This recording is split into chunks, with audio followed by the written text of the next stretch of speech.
ദൈവനാമത്തിന് മഹത്വമുണ്ടായിരിക്കട്ടെ.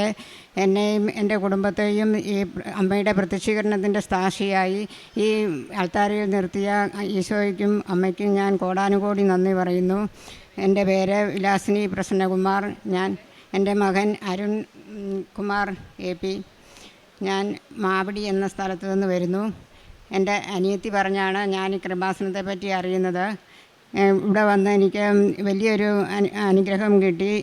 ഞങ്ങളൊരു പപ്പട കമ്പനി നടത്തുവാണ്. അവിടെ ഫ്ലോവർ ഉണ്ട്. അതിൽ തീ അകത്ത് ഇട്ട് അടയ്ക്കുന്നതാണ്. അതിലെ കാറ്റ് കൊണ്ടാണ് പപ്പടം ഉണങ്ങുന്നത്. അതിൽ തീപ്പരി താഴെ വീണ് കിടന്നു. അത് ആരും ശ്രദ്ധിച്ചില്ല. വൈകുന്നേരമായിരുന്നു. അടുത്ത് വിറക് കിടപ്പുണ്ടായിരുന്നു. ആ വിറകിന് തീപ്പരി എരിഞ്ഞെരിഞ്ഞ് തീ കയറി പിടിച്ചു. രാത്രി 1 മണിയായപ്പോഴാണ് അത് പിടിക്കുന്നത്. അടുത്ത് തൊട്ട് വണ്ടി കിടപ്പുണ്ട്, ജനറേറ്ററുണ്ട്, മിഷനറി സാധനങ്ങളെല്ലാം ഉണ്ട്. ആ കയറി പിടിക്കുന്നത് കണ്ട് ഒരു വണ്ടി അവിടെ 1 മണിയായപ്പോൾ അതിലേ പോയ കാരണം അവരവിടെ തീ കത്തുന്നത് കണ്ട് വണ്ടി നിർത്തി. അവിടെ കിടന്ന ഭായിമാരെ വിളിച്ചേൽപ്പിച്ച് അവർ ഓടി ഇറങ്ങി വന്ന് വെള്ളം പാസ് ചെയ്ത് തീ കെടുത്തി. അന്നേരം ആ വണ്ടി അതിലേ പോയില്ലെങ്കിൽ ആ കമ്പനി മൊത്തം കത്തി നശിക്കുമായിരുന്നു. സാധനങ്ങളെല്ലാം പോകുമായിരുന്നു. തൊട്ടടുത്ത് ആ വണ്ടി കിടന്നിടത്ത് വണ്ടിക്കകത്ത് ഞാൻ അമ്മയുടെ കാശുരൂപം വെച്ചിട്ടുണ്ട്. കമ്പനിയിലും കാശുരൂപം ഞാൻ വെച്ച് പ്രാർത്ഥിക്കും. ഈ കമ്പനി അമ്മയെ ഞാൻ ഏൽപ്പിച്ചേക്കുന്ന ഒരപകടങ്ങളും കൂടാതെ കാത്തുകൊള്ളണമെന്നും പ്രാർത്ഥിക്കും. അതിൻ്റെ ഫലമായ ആ ദൈവദൂതനെ പോയല്ലേ ആ വണ്ടി അതിലേ അന്നേരം വന്ന്. അല്ലെങ്കിൽ ഒരു 10 മിനിറ്റ് കൂടെ കഴിഞ്ഞ് ആ വണ്ടി അതിലേ പോകുന്നെങ്കിൽ മൊത്തത്തിൽ എല്ലാം കത്തി നശിക്കുമായിരുന്നു. ഡീസലും എല്ലാം തീ പിടിച്ചെല്ലാം പൊട്ടി തെറിക്കുമായിരുന്നു. ഞങ്ങൾക്ക് ഒത്തിരി നഷ്ടം സംഭവിക്കുമായിരുന്നു. പരിശുദ്ധ അമ്മയെ ആ അപകടത്തിൽ നിന്നും ഞങ്ങളെ രക്ഷിച്ചതെന്ന് എനിക്ക് പൂർണ്ണ വിശ്വാസമുണ്ട്. രണ്ടാമത്തെ എൻ്റെ സാക്ഷ്യം, എൻ്റെ മകനൊരു കുഴൽക്കിണർ കുഴിച്ചു. 250 അടി താഴ്ചയ്ക്ക് അതിൽ വെള്ളം കാണുമെന്ന് പറഞ്ഞു. 250 താഴ്ന്നിട്ടും അതിൽ വെള്ളമില്ലായിരുന്നു. പിന്നെ പിറ്റേ ദിവസം അവർ ബാക്കി കുഴിച്ച 350 അടി താഴ്ത്തിയിട്ടും വെള്ളം കണ്ടില്ല. ഞാൻ എൻ്റെ വീട്ടിൽ നിന്ന് ഉപ്പും തൈലവും എടുത്തുകൊണ്ടുപോയി പ്രത്യക്ഷീകരണ പ്രാർത്ഥനയും വിശ്വാസ പ്രമാണവും ചൊല്ലി അതിലേക്കിട്ടു. അതിൻ്റെ അവർ കുത്തിക്കൊണ്ടിരുന്നപ്പം അതിലൊഴിച്ച് ഇതിൽ വെള്ളം ആവശ്യത്തിന് കണ്ടേ നിർത്താവുള്ളൂ എന്ന് ഞാൻ പറഞ്ഞു, പ്രാർത്ഥിച്ചു. ഞാനിവിടെ വന്ന് സാക്ഷ്യം പറഞ്ഞോളാം. എൻ്റെ മകന് ആവശ്യത്തിനുള്ള വെള്ളം കാണണമെന്ന് ഞാൻ പ്രാർത്ഥിച്ചു. അതിൻ്റെ ഫലമായി കുറച്ചുകൂടെ 400 അടി താത്തു കഴിഞ്ഞപ്പോൾ അവന് ആവശ്യത്തിനുള്ള വെള്ളം കിട്ടി. കിണർ 2.5-3 മണിക്കൂർ അടിച്ചിട്ടും പറ്റാത്ത വെള്ളം ഉണ്ടായിരുന്നു. പണിക്കാർ അതിൽ കിണർ താത്തിട്ട് അവർ വെള്ളം ഉണ്ടോ ഇല്ലയോ എന്നോ ഒന്നും പറഞ്ഞില്ല. അവർ കിണർ നിർത്തുക ചെയ്ത് ആവശ്യത്തിനുള്ള വെള്ളം കിട്ടുമെന്ന് മാത്രം പറഞ്ഞു. പിന്നെ 2-3 ദിവസം കഴിഞ്ഞപ്പം കിണർ നിറച്ച് വെള്ളം കിടപ്പുണ്ട്. മോട്ടർ വെച്ചയാളും പറഞ്ഞു, മോട്ടർ വെച്ചാൽ നിങ്ങൾക്ക് ആവശ്യത്തിനുള്ള വെള്ളം കിട്ടുകയില്ല, അത് കാരണം മോട്ടർ വെക്കണ്ട എന്ന് പറഞ്ഞായിരുന്നു. പക്ഷേ ഞാൻ ധൈര്യമായിട്ട് മോട്ടർ വെച്ച് 2 മാസമായി. ഇതുവരെ വെള്ളം ആവശ്യത്തിനും മിച്ചത്തിനും വെള്ളം ഇഷ്ടം പോലെ കിട്ടുന്നുണ്ട്. എൻ്റെ കാല് ഒരു വിളക്ക് വീണ് തള്ളവിരൽ ചതഞ്ഞായിരുന്നു. അത് ആശുപത്രിയിൽ പോയി മരുന്ന് വെച്ച് കരിഞ്ഞു. 5-8 വർഷമായി. പക്ഷേ ഇപ്പോഴും ആ തള്ളവിരൽ എവിടെ മുട്ടിയാലും ഒന്ന് തൊട്ടാൽ അപ്പടി വേദനയായിരുന്നു ആ കാലിന്. ഞാൻ ഈ അമ്മയുടെ നേർച്ച വസ്തുക്കൾ ഉപ്പും തൈലവും കുരിശ് വരച്ച് വിശ്വാസ പ്രമാണം ചൊല്ലി ആ കാലിൽ തൂക്കുമായിരുന്നു.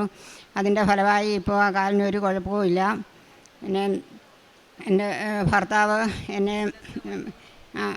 എൻ്റെ മകന് ബിസിനസ് നടത്തുമായിരുന്നു. ഞങ്ങളുടെ കൂടെ ആയിരുന്നു. അവന് സ്വന്തമായിട്ട് നടത്തണമെന്നും പറഞ്ഞ് അവന് വേറെ സ്വന്തമായിട്ട് നടത്തി. ആദ്യം കൊറോണ സമയമായതുകൊണ്ട് അപ്പടി പരാജയമായിരുന്നു. അത് കഴിഞ്ഞാൽ ഞാനിവിടെ വന്ന് ഉടമ്പടി എടുത്ത് ഞാൻ പ്രാർത്ഥിച്ചു.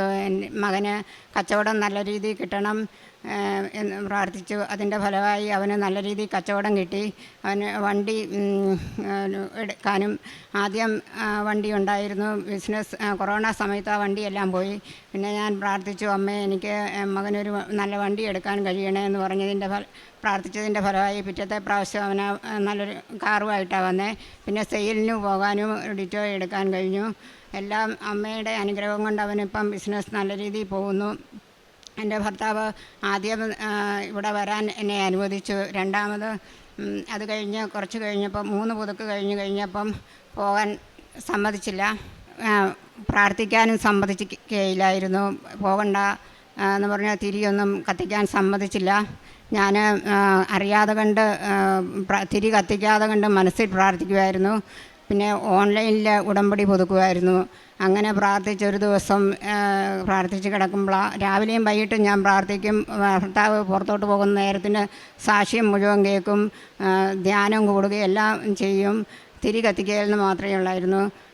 അത് കഴിഞ്ഞ് അങ്ങനെ ഒരു രാത്രിക്ക് എൻ്റെ റൈറ്റ് ബ്രസ്റ്റിലെ ഒരു ക്യാൻസറിൻ്റെ ഇത് തെളിഞ്ഞു വന്നു.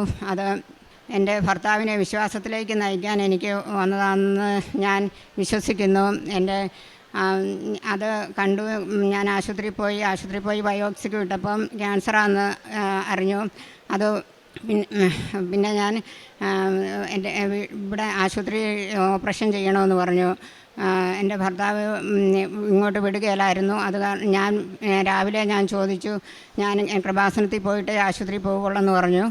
അങ്ങനെ എന്നെ ഇവിടെ വരാൻ അനുവദിച്ചു. ഞാനിവിടെ വന്നു പ്രാർത്ഥിച്ചു. അച്ഛനെ കണ്ട് അച്ഛൻ കാശുരൂപം തന്നു പ്രാർത്ഥിച്ചു.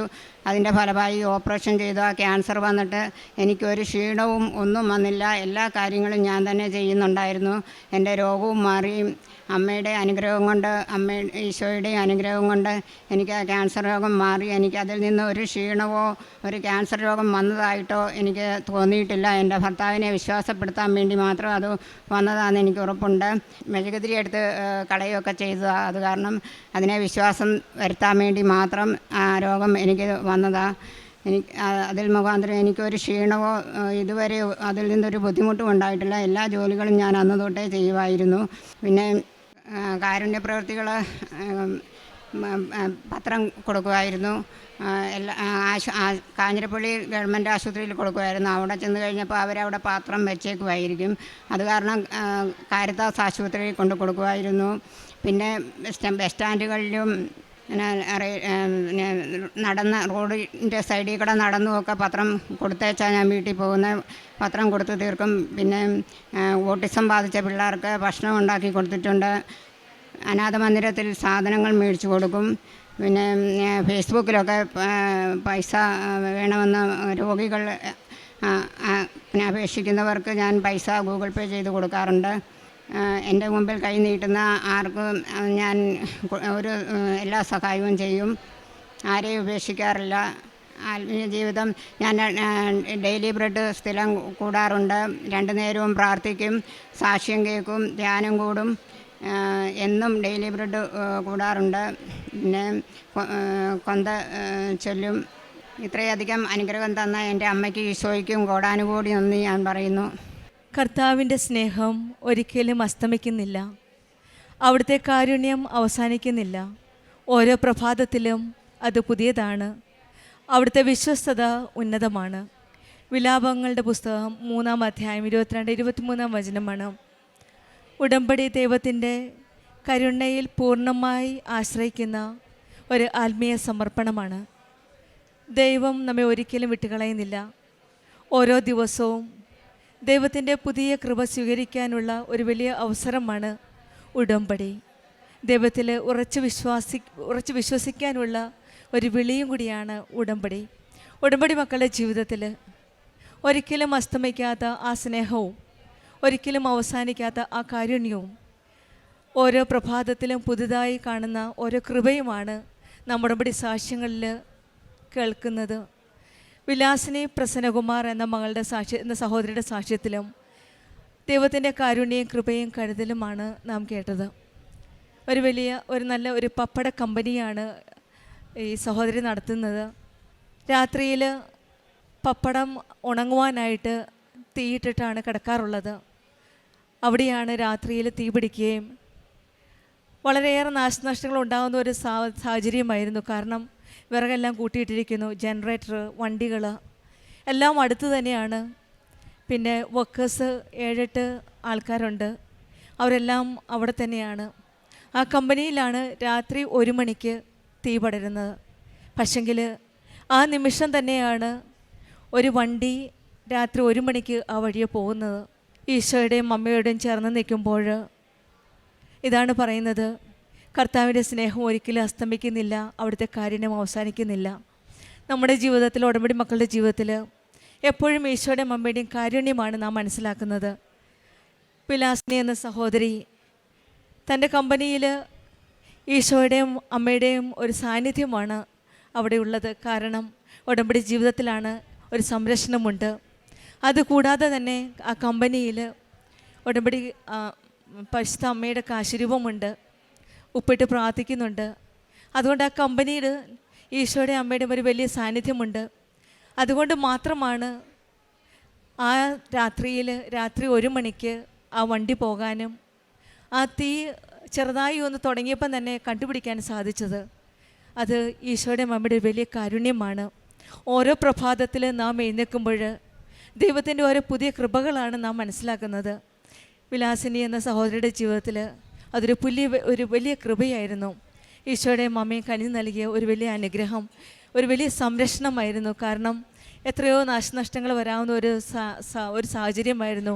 അവിടെ ഈശോയും അമ്മയും വളരെ ഭംഗിയായിട്ട് തന്നെയാണ്, വളരെ കരുതലോടെ സംരക്ഷിച്ചതായിട്ടാണ് സാക്ഷ്യപ്പെടുത്തുന്നത്.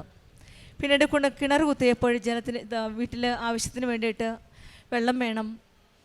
250 അടിയാണ് പറഞ്ഞത്, 350 അടിയായിട്ടും വെള്ളം കിട്ടിയില്ല. പിന്നീട് അവർ ഏകദേശം ഉപേക്ഷിക്കുന്ന ഒരു തീരുമാനത്തിലായി. അപ്പോഴാണ് മകന് വേണ്ടിയിട്ട് ഈ സഹോദരി തന്നെ ഉടമ്പടി വസ്തുക്കളായ, നേർച്ച വസ്തുക്കളായ ഉടമ്പടി ഉപ്പ് ഇട്ട് പ്രാർത്ഥിച്ച് വിശ്വാസപ്രമാണം ചൊല്ലി ഉടമ്പടി തൈലവും ആ കുഴൽക്കിണറ്റിലിട്ട് പ്രാർത്ഥിച്ചതിൻ്റെ ഫലമായിട്ട് അവിടെ തന്നെ ആ സ്ഥലത്ത് തന്നെ നല്ല വെള്ളം ലഭിക്കുകയും അവിടെയും ഈശോയുടെയും അമ്മയുടെ ഒരു വലിയ കൃപയാണ്. ഓരോ പ്രഭാതത്തിലും ഓരോ ദിവസവും ഉടമ്പടി മക്കളുടെ ജീവിതത്തിൽ നാം വിശ്വസ്തയോടെ ജീവിക്കുമ്പോൾ ഈശോയുടെ അമ്മയുടെയും കൃപയാണ് നാം അനുഭവിച്ചറിയുന്നത്. അങ്ങനെ അവരിട്ടിട്ട് പോകണം എന്ന് പറഞ്ഞ് ആ കിണർ തന്നെ അവിടെ തന്നെ അവർക്ക് നല്ല ആവശ്യത്തിനുള്ള ജലം നൽകി ഈശോയും അമ്മയും അനുഗ്രഹിക്കുകയായിരുന്നു. ബിസിനസ്സിലുണ്ടായിരുന്ന മാറ്റവും അതുപോലെ തന്നെ സഹോദരി നിയോഗമായി സമർപ്പിച്ചത് ബിസിനസ്സിലൊരു മാറ്റം വേണമെന്നാണ്. അതായത് മകൻ്റെ ഇവർ നടത്തുന്ന ബിസിനസ്സും പിന്നെ മകന് വേണ്ടി ഒരു വാഹനം, അതും വളരെ ആ സമയത്ത് സാമ്പത്തികമായിട്ട് ഈശോയും അമ്മയുമാണ് അനുഗ്രഹിച്ചാണ് ഒരു വണ്ടി മേടിക്കാൻ സാധിക്കുകയും ആ ബിസിനസ് മുന്നോട്ട് നിലനിർത്താനായിട്ട് സഹായിച്ചതും ഈശോയുടെയും അമ്മയുടെയും ഒരു വലിയ കൃപയാണ്, അനുഗ്രഹമാണ്. രോഗസൗഖ്യവും അതുപോലെ തന്നെയാണ്. കാലിൽ വീണ് നിലവിളക്ക്, അത് വേദന ഒത്തിരി സഹിച്ചിരുന്നു. പക്ഷെങ്കിൽ ഉടമ്പടി വസ്തുക്കളായി, നേർച്ച വസ്തുക്കളായി ഉടമ്പടി തൈലം തേച്ച് വിശ്വാസപ്രമാണം ചൊല്ലി പ്രാർത്ഥിച്ച ഫലമായിട്ടാണ് ആ വേദന പൂർണ്ണമായിട്ട് സൗഖ്യപ്പെട്ടത്. ഈശോയുടെയും അമ്മയുടെയും ചേർന്ന് നിൽക്കുമ്പോൾ ഓരോ പ്രഭാതവും പുതുതായി വരുന്നതാണ് ഉടമ്പടി മക്കളുടെ ഓരോ സാക്ഷ്യത്തിലും നമുക്ക് മനസ്സിലാക്കുന്നത്. നമുക്ക് പുതിയ അവസരങ്ങളാണ് ഓരോ പ്രഭാതത്തിൽ ലഭിക്കുന്നത്. ഓരോ പുതിയ കൃപകളാണ് ദൈവം നമുക്ക് വേണ്ടി ഒരുക്കി വച്ചിരിക്കുന്നത്. ദൈവം തൻ്റെ വാഗ്ദാനത്തിൽ ഒരിക്കലും പരാജയപ്പെടുന്ന ഒരു ദൈവമല്ല, നമ്മുടെ കൂടെയുള്ള ദൈവമാണ്. ഉടമ്പടിയിൽ ഏറ്റവും പ്രധാനപ്പെട്ട വാഗ്ദാനം ദൈവ സാന്നിധ്യമാണ്. ആ ദൈവ സാന്നിധ്യം ഉണ്ടെങ്കിൽ നമ്മുടെ ജീവിതത്തിൽ എന്ത് പ്രതിസന്ധി വന്നാലും, പ്രശ്നങ്ങൾ വന്നാലും അത് തരണം ചെയ്യാനുള്ള ധൈര്യം ലഭിക്കുകയും ഏത് സാഹചര്യത്തിൽ നമ്മെ സംരക്ഷിക്കുന്ന ഒരു ദൈവം നമ്മുടെ കൂടെയുണ്ടെന്നും, കൃപാസനം അമ്മ സഞ്ചാരി അമ്മയാണ്, ആ സഞ്ചാരി മാതാവിൻ്റെ സാന്നിധ്യവും സംരക്ഷണവും നമ്മുടെ കൂടെയുണ്ടെന്നുള്ള ഉറച്ച വിശ്വാസമാണ് ഉടമ്പടി മക്കളുടെ ജീവിതത്തിൽ. ആ മക്കളെ സംരക്ഷിക്കുന്ന, കരം പിടിച്ച് മുന്നോട്ട് നടത്തുന്ന ഒരമ്മയാണ് നമ്മുടെ കൂടെയുള്ളത്. പരിശുദ്ധ അമ്മ ജീവനോടെ പ്രത്യക്ഷപ്പെട്ട ഈ ആലയത്തിൽ വന്ന് കണ്ണീരോടെ പ്രാർത്ഥിക്കുന്ന ഓരോ മക്കളുടെയും അമ്മ വെറും കൈയോടെ വിടാറില്ല. അവരുടെ കണ്ണുനീർ തുടച്ച് അവിടെ കരം പിടിച്ച് ഈശോയിലേക്ക് കൊണ്ടുപോകുന്ന ഒരമ്മയാണ് ഈ സന്നിധിയിൽ നമുക്ക് അനുഭവിക്കാൻ സാധിക്കുന്നത്. നമ്മുടെ ജീവിതത്തിലും വാഗ്ദാനത്തിൽ ഒരിക്കലും പരാജയപ്പെടാത്ത ആ ദൈവത്തിൻ്റെ കരങ്ങളിലേക്ക് നമ്മുടെ ഓരോ കാര്യങ്ങളും സമർപ്പിച്ച് പ്രാർത്ഥിക്കാം. നമ്മുടെ ജീവിതത്തിൽ ഇടപെടുന്ന പ്രത്യാശ കൈവിടാതെ നമുക്ക് പ്രാർത്ഥിക്കാൻ സാധിക്കട്ടെ. ഓരോ ദിവസവും ദൈവത്തിൻ്റെ കൃപ നമ്മുടെ ജീവിതത്തിൽ അനുഭവിക്കാൻ സാധിക്കട്ടെ എന്ന് പ്രാർത്ഥിച്ചുകൊണ്ടും വിലാസിനി പ്രസന്നകുമാരൻ്റെ കുടുംബത്തിനും ലഭിച്ച എല്ലാ അനുഗ്രഹങ്ങൾക്കും നമ്മൾ നന്ദി പറഞ്ഞുകൊണ്ട് നമുക്ക് കരങ്ങളടിച്ച് ദൈവത്തെ മഹത്വപ്പെടുത്താം. യേശുവേ നന്ദി, യേശുവേ സ്തുതി, ആവേ മരി. അത്യപൂർവ ദൈവാനുഭവങ്ങൾ ഇനി നിങ്ങൾക്കും സ്വന്തം. ഈ യൂട്യൂബ് ചാനൽ ഇതുവരെ സബ്സ്ക്രൈബ് ചെയ്തിട്ടില്ലെങ്കിൽ ഇപ്പോൾ തന്നെ സബ്സ്ക്രൈബ് ചെയ്യുക. ഈ വീഡിയോ ഇപ്പോൾ തന്നെ നിങ്ങളുടെ സുഹൃത്തുക്കൾക്ക് ഷെയർ ചെയ്തുകൊണ്ട് കർത്താവിൻ്റെ പ്രേക്ഷിതരാകുക.